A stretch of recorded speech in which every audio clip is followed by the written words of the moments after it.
हर्षवर्धन पाटलांचा शरद पवार यांच्या राष्ट्रवादीत प्रवेश, पवार यांची विशेष उपस्थिती, मंचावर दिग्गजांची उपस्थिती।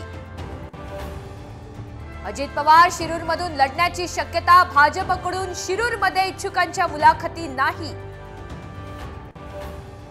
मुख्यमंत्री एकनाथ शिंदे दिल्लीमध्ये दाखल, अमित शहा यांच्यासोबत होणार बैठक, जागा वाटपासंदर्भातल्या घडामोडींना मोठा वेग। माहितीचा बालेकिल्ला भेदण्याबाबत मवियाची खलबत, ठाणे जिल्ह्यामध्ये महाविकास आघाडीची चाचपणी। लाडक्या बहिणींना दिवाळीपूर्वीच ॲडव्हान्समध्ये मिळणार 2 हप्ते, अधिकाऱ्यांनी सांगितली तारीख।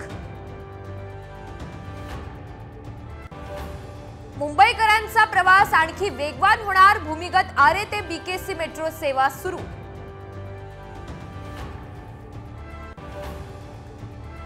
राज ठाकरे यांच्या हस्ते अखिल भारतीय साहित्य संमेलनाच्या लोगोचं अनावरण, पुण्यामध्ये रंगला कार्यक्रम।